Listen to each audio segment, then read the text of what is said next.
My name is Tom Mackintosh. I'm from Hawke, Spain, New Zealand, and I'm the world bronze medalist in the single scull.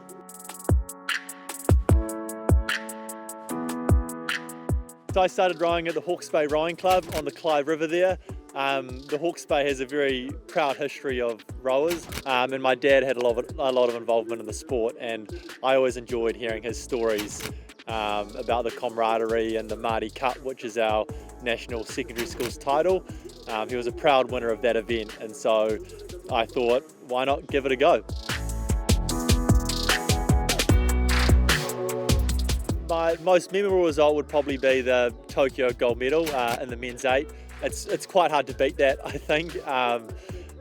For us, that timeline of events was unique as well, going through the last chance regatta, qualifying through the repechage, and then eventually winning the final, which I thought was a very good race for us, which I'm very, very proud of. All the boys really just came together and we executed on a race plan. That's the beauty of rowing, is you sort of do have to get people on the same page, thinking the same thoughts, doing the same things, and I really enjoyed that about the sport. Probably about 16 months after the Olympics, so at the end of the World Champs in 2022 in Czech Republic, I decided to take a break from the sport and explore other avenues of life. For me, I felt I was getting behind professionally a little bit in terms of what my career might look like after the sport. Rowing won't last forever, so for me, I interned at an investment fund in New Zealand, and I worked in the team of analysts there, just supporting their quantitative and qualitative research. Time on chair is something that I need to sort of get a bit better at, I think. But I suppose the beauty of going into a sort of corporate working environment, any of the work colleagues wanted to go for a run at lunchtime, I was their first port of call, so sometimes I'd spend my entire lunch break just running with the team. I realised the Paris Olympics wasn't too far away, and I found myself Googling the dates of it and then comparing it to what the time was now and could I get fit in this time period. And I'd always been competitive domestically in the single scull, and it was an event that I think I would be annoyed at myself if I didn't at least give it a go. And that was a big motivating factor for me to just come back into the sport.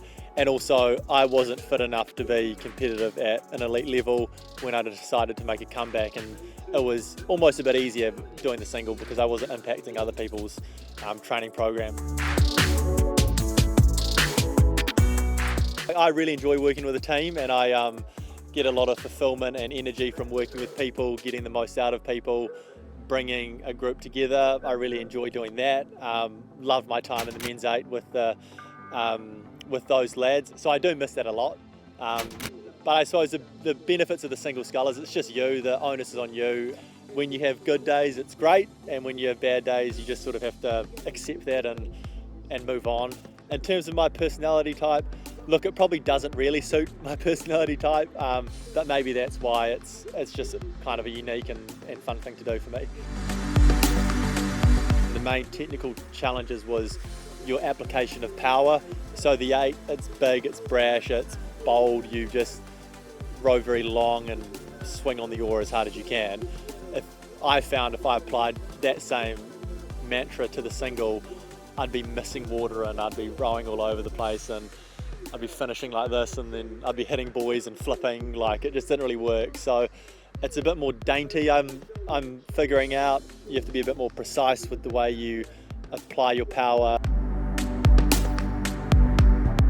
It meant a lot. Like it was, I think I knew the opportunity might present itself, and so I just went for it and found myself with the race leaders with about 200 metres to go, and thought, oh, I could be on for a medal here, and that would be amazing. And I had a big group of friends and my family were all in the crowd, and I wanted to be able to share that moment with them. Not that winning medals is everything, but it's just quite a nice thing to be able to share with the family and have a fun experience like that. And it was a tight finish as well. Like, I mean, there was 4 of us within sort of 2 seconds, but it did mean a lot, and I'm really happy that I managed to execute at that point in time. I feel very fortunate to have travelled the world with rowing. It's given me such amazing opportunities to compete at Olympic Games and at World Championships, and it's given me a diverse network of people that I can leverage off and hopefully help along the way as well. So outside of the results, I think that's the beauty of rowing, and where I think the most successes come from it.